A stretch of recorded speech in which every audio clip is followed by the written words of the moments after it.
qué nos presentamos si ya nos conocen más que el chile sintético? Capítulo 3 del primer libro de Samuel. Primer libro de Samuel, capítulo 3, versículo 1. Primer libro de Samuel, capítulo 3, versículo 1. Aleluya. Búsquelo despacito y cuando ya lo tenga, se sienta, por favor. Bueno, primero lo vamos a leer y ahí se sienta y ahí se queda tranquilo. Primer libro de Samuel, capítulo 3, versículo 1. ¿Lo tenemos? Muy bien, lo leemos en el nombre de Jesús y dice su Biblia así: el joven Samuel ministraba ¿a quién? A Jehová en presencia de Elí. ¿Y qué dice? Y la palabra de Jehová, ¿qué dice? Escaseaba en aquellos días. ¿Y qué más? No había visión con frecuencia. Déjelo ahí nomás. Siéntese.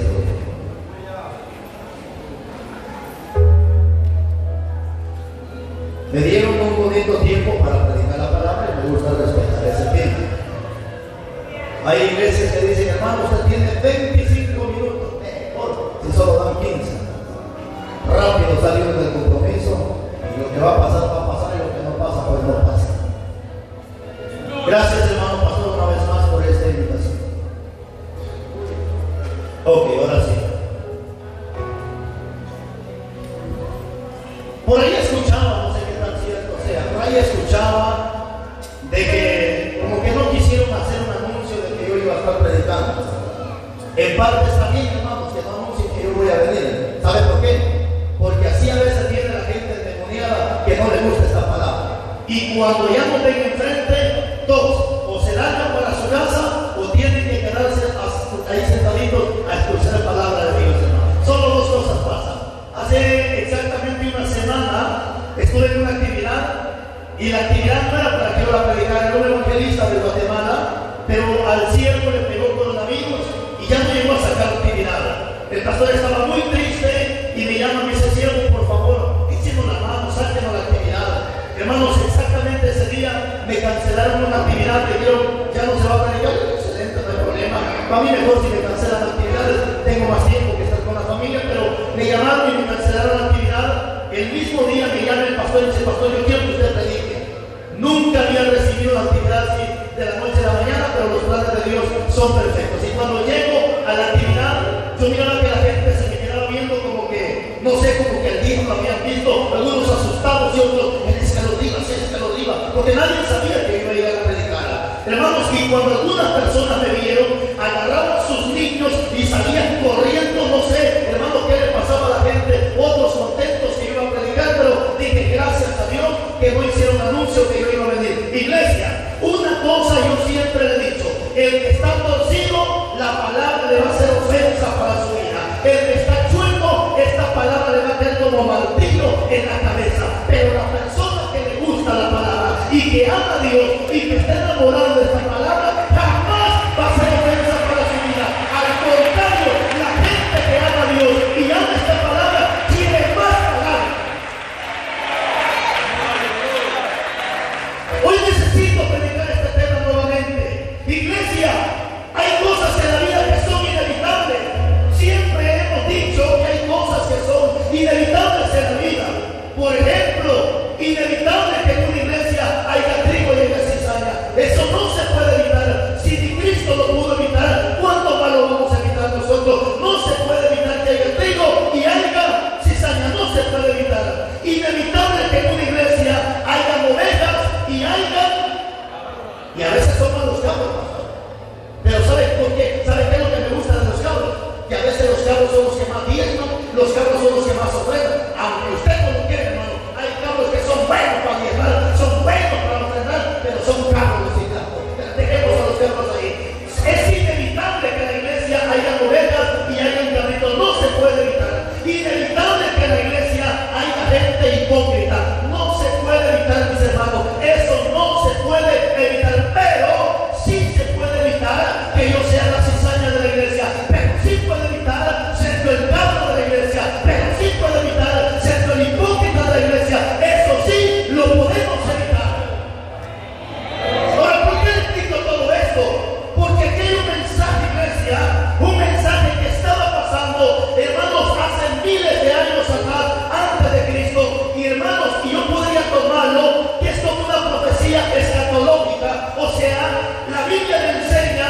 en la primera carta de Corintios, capítulo 10, dice el apóstol Pablo que las cosas que sucedieron en el pasado fueron para amonestarnos a nosotros. Y dice Pablo que lo que sucedió en el pasado es sombra de lo que había de venir en el tiempo presente. Significa esto que si aquí había escasez de palabra, eso significa que en los tiempos finales también va a haber escasez de palabra de Dios. Y no se puede evitar, mis hermanos, que venga esto, porque incluso lo profetizó el profeta Amós cuando dijo: he aquí, vienen días, dice Jehová, los cuales enviaré hambre a la tierra, pero no hambre de pan, ni sed de agua, sino de escuchar palabra de Dios. Es decir, es una profecía que aunque yo no quiera, usted no quiera, se tiene que cumplir. Pero lo que sí puede evitar que en la iglesia donde Dios me tenga pastoreando haya escasez de palabra, que allá falte la palabra, que allá falte la palabra, pero pastor, que aquí nunca falte esta palabra. Si los cabros se retuercen, que se retuerzan, pero que aquí nunca haga falta la palabra de Dios.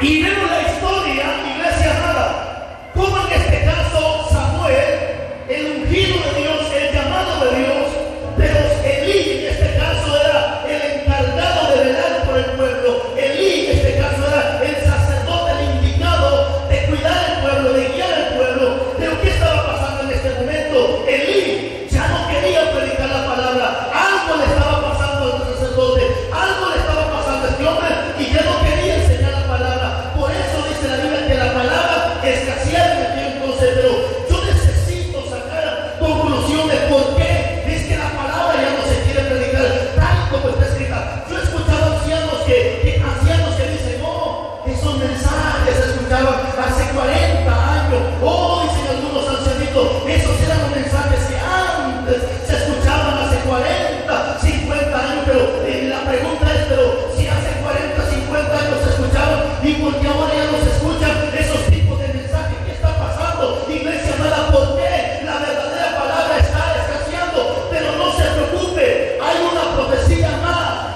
Pablo lo profetizó en el capítulo 4, versículo 1 de la primera carta de Timoteo, cuando Pablo dijo que vendrá tiempo cuando la gente ya no va a querer escuchar la sana doctrina. Y es ahí, dice la Biblia, donde Satanás va a levantar ministros que anden conforme a sus propias concupiscencias. Es decir, ministros que anden no conforme al espíritu, sino conforme a la carne. Y es ahí, dice la Biblia, donde la gente va a apartar el oído de la verdad y se van a volver a cuentos. Su Biblia dice fábula, pero una fábula es un cuento inventado.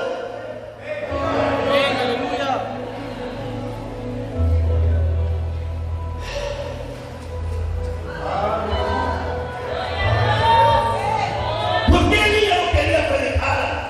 ¿Qué le pasaba al sacerdote? ¿Qué le estaba pasando? ¿Por qué la palabra estaba? ¿Y sabe qué es lo que me llama la atención, iglesia? ¿Sabe qué es lo que me llama la atención aquí? Que cuando aquel viejo ya no lo quiso hacer, ¿qué hizo Dios? Levantó un jovencito para que hiciera un trabajo que no le pertenecía a él, sino le pertenecía a ese viejo. ¿Sabe qué es lo que me llama la atención de esto? Que si los viejos ya no quieren predicar la palabra, hay una promesa que en los últimos tiempos Dios va a derramar de su espíritu sobre toda carne, sobre jóvenes, sobre mujeres, sobre ancianos y sobre todos sus siervos. Dios derramará de su espíritu. Si los viejos no quieren predicar, Dios levanta niños, Dios levanta mujeres, pero esta palabra nadie la puede detener.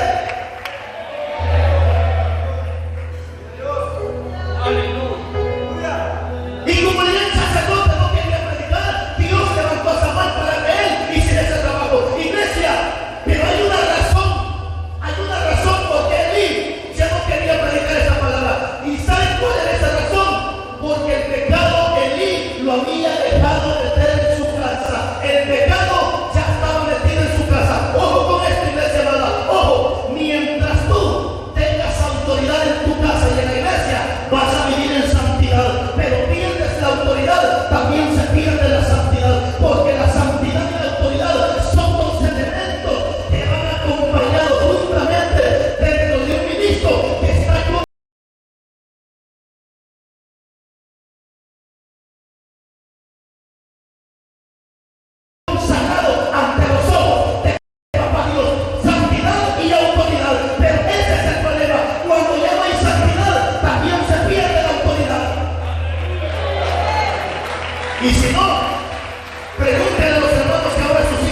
Ahora yo le voy a decir una cosa, hermano.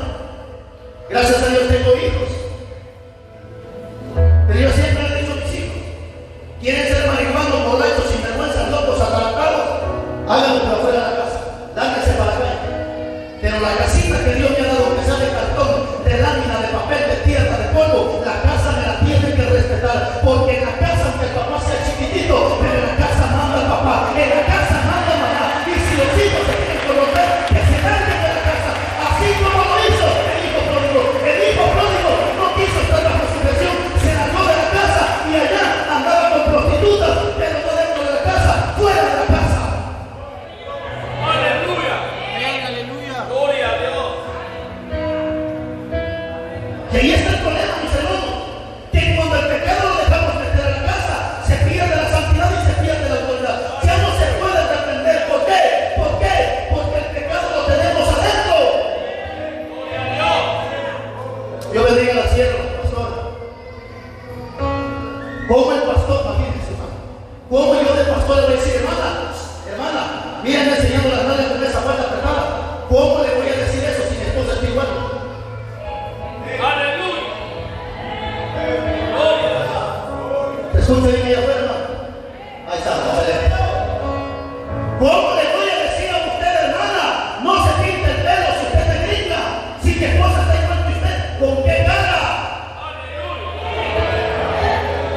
Por eso, predicador amado, el mensaje que te va a llevar un impacto no es el que das allá afuera. El mensaje que lleva un impacto es el que se vive dentro de la casa. En la casa es donde yo tengo que empezar a ordenar a mi familia, a ordenar a mis hijos, para que la gente de afuera se dé cuenta que Dios sí cambia, pero porque hay el cambio que hay dentro de mi casa. Y no tengo cola que me pise, con la autoridad de Pablo predico la palabra, porque nadie me puede señalar, porque mi casa y yo serviremos a Jehová.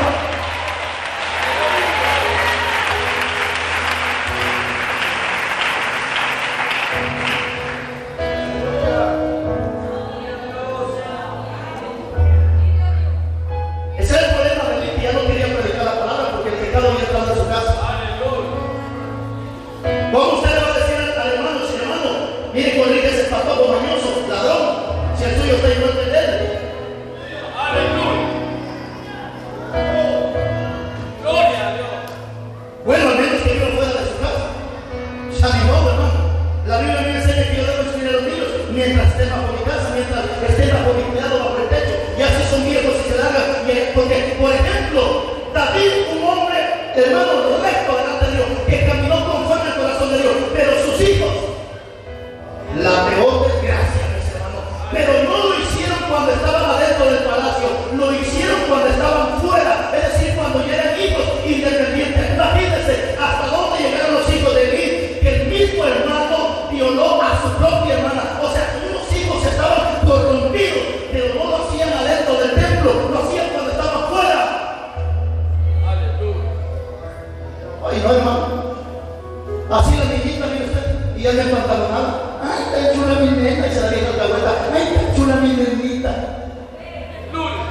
Así la niñita, mire usted, se anda con el pelito cortado, hasta le pinta la carita. ¿Hija de quién es? De una supuesta sierva. ¿Hija de quién es? De un supuesto predicador. Hijo del diablo sin vergüenza. Primero arregle su casa y después corrija. La gente de afuera, saca primero la viga de tu ojo para que puedas ver la paja del ojo de tu hermano.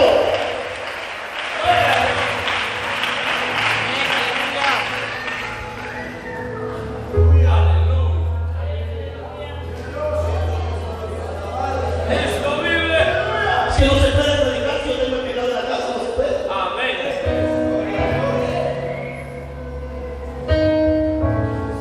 Ahora entiende, hermana, por qué ese predicador que usted tiene no le quiere predicar la palabra como es. Es que tiene cola que le pise. Gloria a Dios. Tiene cola que le pise. Amén.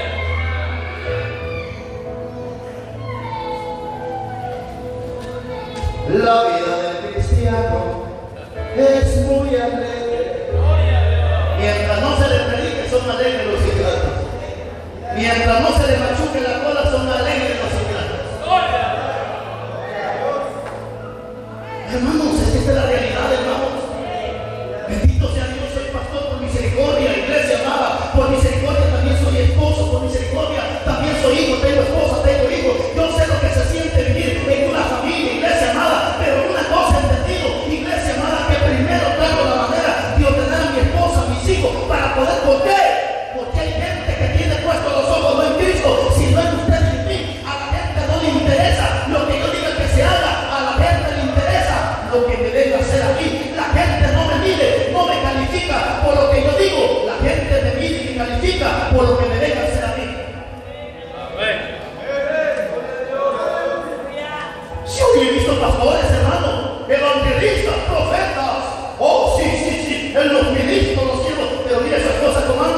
con una falda bien apretada que parece chorizo de tienda, hermano. ¿Y cómo va a reprender a las sensuales de la iglesia si su mujer es la primera sensual? ¿Cómo le va a decir a las hermanas que se vistan decentemente y decorosamente si en su casa tiene metida Jezabel?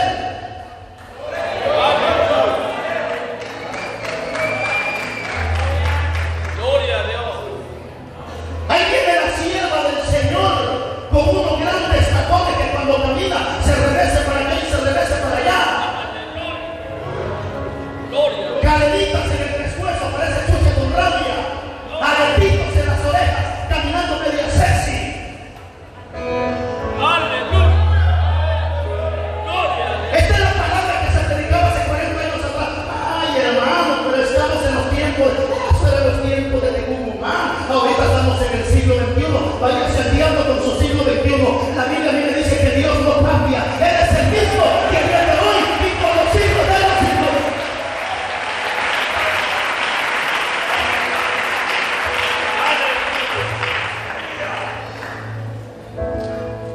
Por eso iglesia amada, primero arregle su vida. Hay hermanas que, uy, esa mujer empantalonada. ¿Y usted por qué le pone pantalones a su niña, hija mañosa? Que no es lo mismo, pues.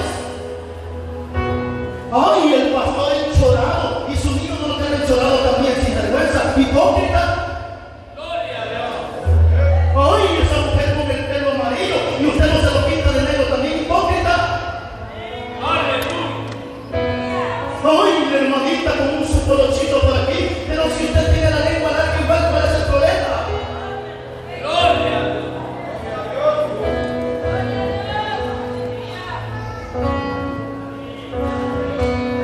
Hermano, necesitamos esa palabra, iglesia amada. Hermano, es que este es un problema. Que cuando, hermano, por eso dice la Biblia en Proverbios capítulo 28, que cuando ya no hay palabra, el pueblo se desenfrena. ¿Qué significa eso? Que cuando algo no tiene freno, va rumbo al barranco. Y el Salmo aún está diciendo que cuando no hay palabra en el pueblo se desenfrena. Significa que cuando no hay corrección, la gente hace lo que quiere hacer. Hermano, si a pesar que hay palabra en muchas congregaciones, Aleluya. las mujeres hacen y los hombres hacen, imagínense cuando no hay. Gloria a Dios. ¿Cuántos muertos no murieron adornando ahorita a los muertos para esta fecha? Estoy hablando con los muertos que están adornando a los muertos.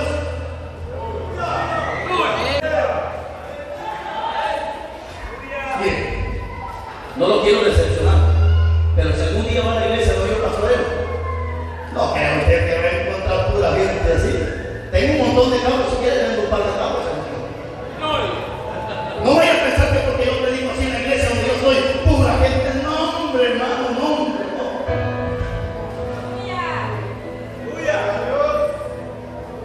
Hermanita linda, hermanita chula, hermanita, se lo digo con todo mi corazón. Casamos en el amor de Jesús, un músculo santo. Pero ¿de qué sirve que te cubras la cabeza si las nalgas las tienes descubiertas con esa falda apretada? Señora, sin vergüenza. Primero cubre tu cuerpo, que nadie te mire tu desnudez. Lo dice Apocalipsis, no permitas que ninguno descubra la vergüenza de tu desnudez. Viene hermana con su falda, hermano, un pedacito de falda, mire usted que de veras, hermano, da cosa con esta gente. ¿Quiere enseñar piernas? ¿Dónde está la carnicería? Por aquí se va, hay mercado por aquí, ¿no? Parque, hay mercado. ¿Quiere enseñar piernas? Cuélguese en un gancho allá en la carnicería. Allá hay piernas de vaca, piernas de chompipe, piernas de marrano, piernas de pollo. Esto no es carnicería para que venga enseñando piernas. Esto es casa de Dios y aquí estamos los lavados, los santificados con la sangre del Cordero.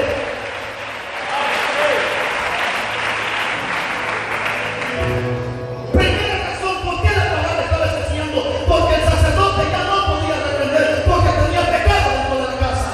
Dos, a la segunda razón, vaya conmigo a la Biblia.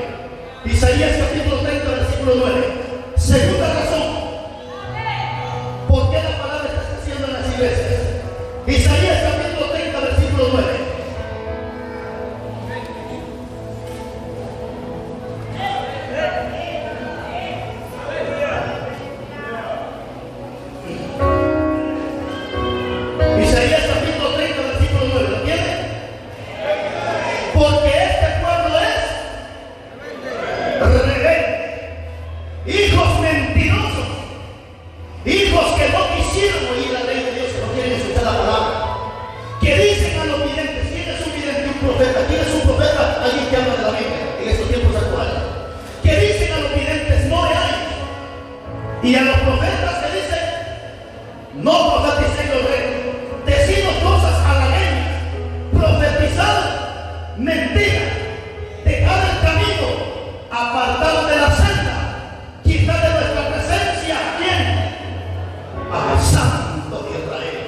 El Señor reprenda al diablo y a los demonios.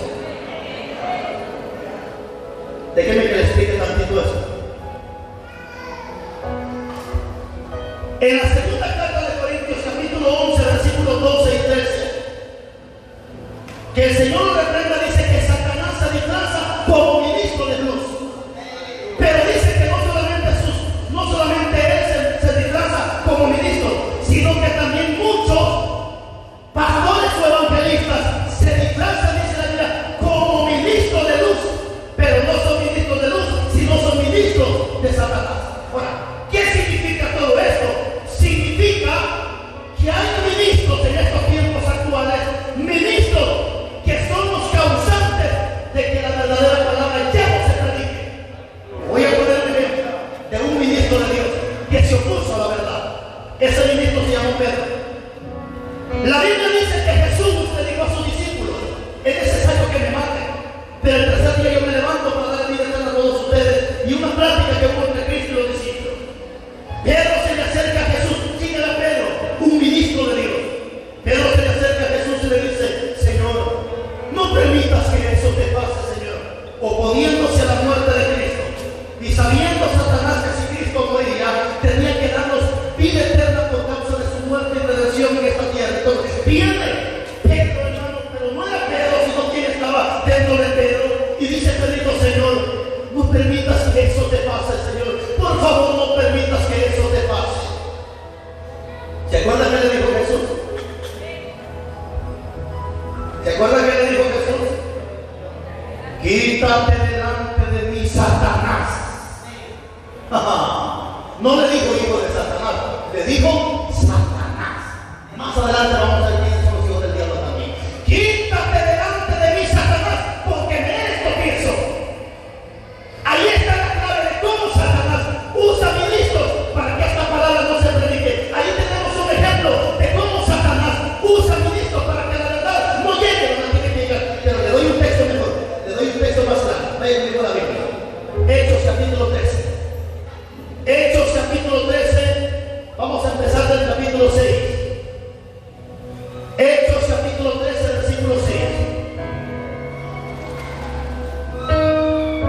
Con Biblia en mano no podemos discutir, mis hermanos. Hechos capítulo 13, versículo 6. Dice su Biblia: y habiendo atravesado toda la isla hasta Pafos, hallaron asiento malo, o sea, era un grupo falso profeta judío llamado Bar Jesús. Pablo, varón prudente, llamando a Bernabé y a Saulo, que dice: deseaba oír la palabra de Dios, pero le resistía el malo, pues así se traduce su nombre, procurando, dice, apartar de la fe al procónsul. Entonces Saulo, que también es Pablo, lleno del Espíritu Santo, fijando en él los ojos, le dijo: ¿qué le dijo? Oh, lleno de todo engaño y de toda maldad, ¿qué más? Aleluya. Hijo del diablo, enemigo de toda justicia, no cesará de trastornar los caminos rectos del Señor. Déjelo ahí un momento.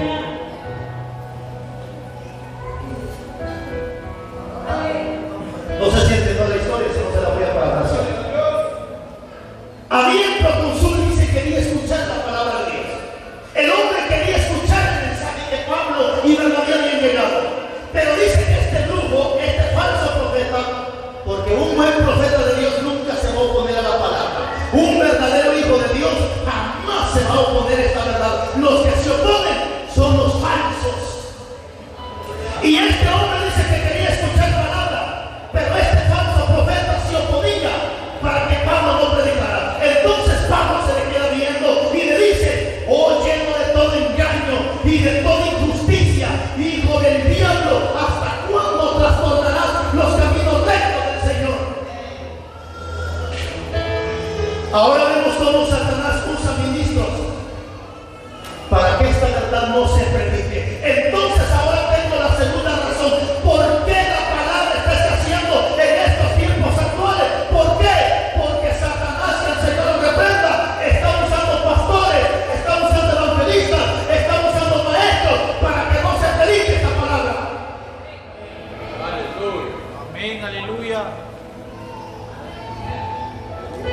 Le voy a contar algo así rápidamente.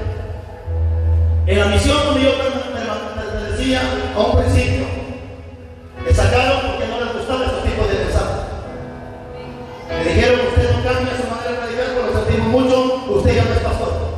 Se sale de la iglesia, usted ya no es pastor. Se va a quedar solo con el evangelista y lo vamos a tener en una observación. Si sigue predicando así, también le quitamos al evangelista. Ok, me sacaron. Ahora Dios me permitió también ser una central. Para la misericordia de Dios también somos una central. Tenemos ya 12 iglesias bajo nuestra cobertura, apenas en menos de un año, 12 iglesias que estamos dando cobertura, pero con nosotros cambió todo el panorama. Con nosotros vino a cambiar toda la circunstancia del panorama. Conmigo es diferente. En otras misiones, si tú predicas esta palabra, te sacan. Conmigo es diferente. Si no predicas esta palabra, mejor te sales de la iglesia, porque no necesitamos gente cobarde. No quiero predicadores cobardes dentro de la misión. Necesito predicadores que hablen esta palabra. Necesito pastores que prediquen esta palabra.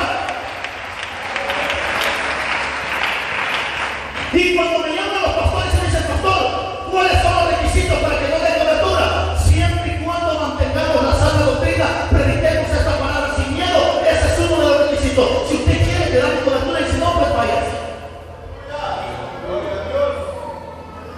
Porque díganme ustedes si el diablo no está usando ministros. Ya no predica así. Si sigue predicando así, nos sacamos de la iglesia. Si sigue predicando así, usted se le va de la iglesia. ¿Saben por qué? Porque muchos predicadores piensan que con esta palabra las almas se corren, hermano. Las almas no se corren. Esta palabra, al contrario, trae más almas a la iglesia. Los que se corren son los cabros, los endemoniados. La iglesia es la que necesita esta palabra.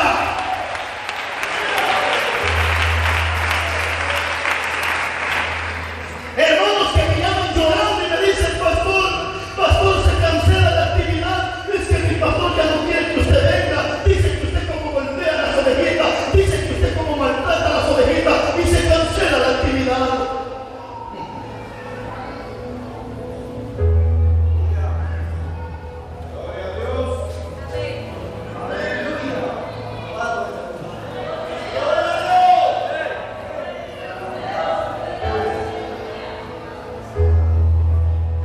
Nunca te apuntas a la palabra.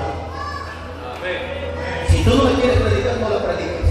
Pero deja que Dios le rompa a otro para que no lo haga. Porque hay gente hipócrita, hermanos, como dice el capítulo 23, versículo 23 de Mateo: hipócritas, ni lo hacen y no dejan que otro lo haga. Conozco maestros de la Biblia que se burlan de un predicador que anda en la calle, que apenas si se sabe expresar. Y está bien, iglesia, está bien que muchas veces nosotros, en una ocasión yo me recuerdo, estaba predicando en un mercado. Yo siempre me voy a predicar en un mercado. Yo no soy aquello solamente de púlpito, nada. Si aquí me cierran la puerta, cargo mis dos bocinas en la camioneta, me paro en una calle y ahí empiezo a fumigar esa colonia. A mí no me preocupa si me cierran una puerta. Allá el mercado es grandísimo, allá las plazas son grandísimas, allá hay gente que tiene hambre de esa palabra. Y en una ocasión recuerdo, apenas tenía como 2 años de ser cristiano, estaba yo predicando en un mercado y recuerdo que salieron estas palabras de mi boca. Yo mismo lo dije.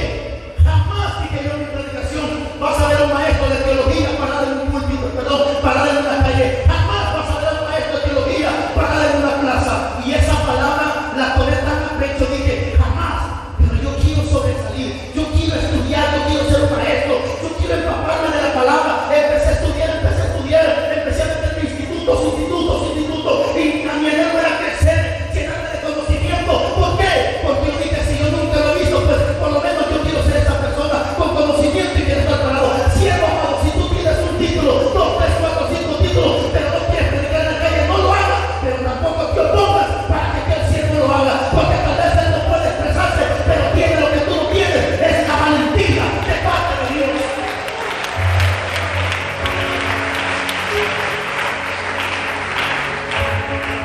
Y bendigo a los siervos que predican la palabra en los mercados en diferentes lugares. Allá se miran los verdaderos parientes, hermano.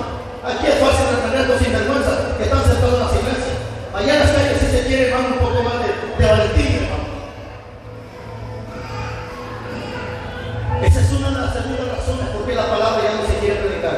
Porque Satanás está usando ministros para que los ministros ya no predique la palabra. ¿Cuánta gente me llama llorando y me dicen, pastor, fíjese que me quitaron los privilegios? ¿Por qué? Porque yo predico la palabra y reprendo el pecado. Me quitaron mis privilegios. Instrumento de Satanás, estorbo del mismo diablo. Tú que te opones a esa verdad, ya viene tu día de parte de Dios. Y la ira de Dios, dice la Biblia, desciende desde el cielo sobre todo hombre impío que detiene con injusticia la verdad de Dios. Termino con esto. ¿Cuál es la otra razón por qué la verdadera palabra ya no se quiere predicar? ¿Cuál es la razón? Lo he gritado cuántas veces, iglesia. ¿Sabe cuál es esa razón por qué muchos ministros ya no quieren predicar esta palabra? Y ha sido la razón porque la palabra se hace. Porque les hace falta valentía. Les hace falta esa valentía.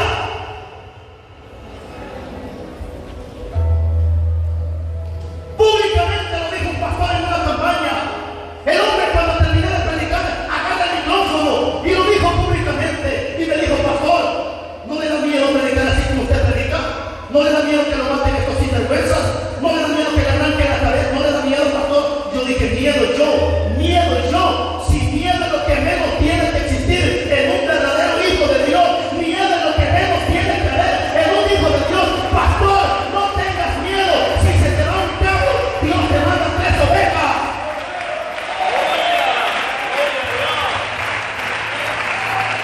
Y ese es el miedo que muchos ministros tienen. Es que si predico se me va. Es que si predico no me diezma. Es que si predico no me ofrenda. Que no te ofrende, que no te viene. Al final, si Dios te llamó, Él te va a proveer todo lo que tú necesitas.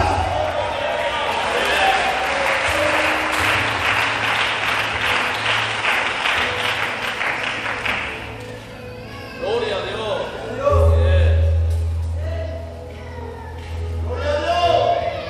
Miedo es lo que menos tiene que existir en un cristiano. ¿Y sabe de dónde viene el miedo? De Satanás, que el Señor reprende. Porque 21:8 de Apocalipsis dice que los cobardes van a tener su parte en el lago de fuego. ¿Quién es un cobarde? Es una persona que tiene miedo, pastor. No tengas miedo de reprender esos adúlteros. No tengas miedo de reprender esos sinvergüenzas. No tengas miedo de reprender esos fornicarios. No tengas miedo de reprender a esos políticos que están metidos. No tengas miedo. Párate. Dios te ha dado un espíritu de poder, de autoridad, de valentía y de dominio propio.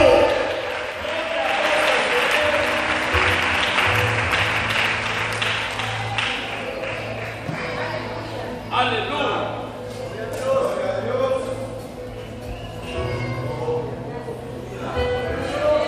Me encanta ver películas de soldados. No sé por qué, pero me encanta ver la unidad de los soldados, de la valentía. Porque dice Pablo que nosotros también somos soldados de Jesucristo. Y una de las cosas que me gusta de los soldados es que un soldado está dispuesto a morir por defender a su patria. Imagínense ustedes la honra de un soldado morir solo por defender a su patria. ¿Cómo no me voy a sentir honrado a morir, hermanos, defendiendo no mi patria, sino defendiendo el santo evangelio de Cristo Jesús? Como Pablo dijo, fuimos puestos para la defensa del evangelio. Y ojalá Dios me lo conceda un día, morir, no de una enfermedad natural, sino morir predicando esta palabra, como lo hizo Esteban, como lo hizo Pablo, como lo hizo Pedro, como lo hizo Juan. Y aunque alguien dijo también, Cristo murió por la verdad, mentira. Cristo no murió por la verdad, porque Él es la verdad. Él murió por amor a ti, por amor a mí. Los hombres de Dios sí murieron por la verdad, pero Cristo no murió por la verdad, porque Él es la verdad. Él murió por amor a todos los pecadores, como dijo Pablo, y uno de esos primeros soy yo. Pero todos los hombres de Dios sí murieron por la verdad. Te toca a ti, hermano, dar tu vida por la verdad.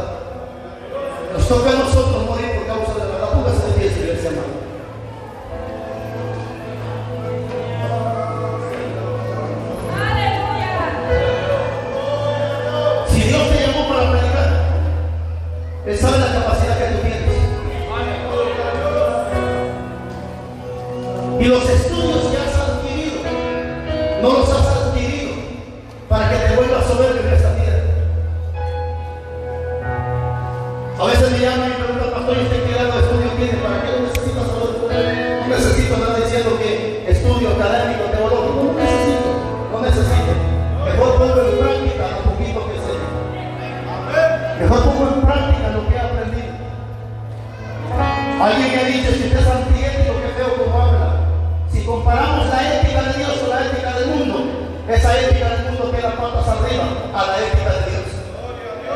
Te voy a poner un ejemplo. La ética del mundo siempre trata la manera de no ofender al pecador. Como por ejemplo, una persona que ha estudiado ética en el mundo, ¿sabe cómo le llama a un borracho que anda en estado etílico? En estado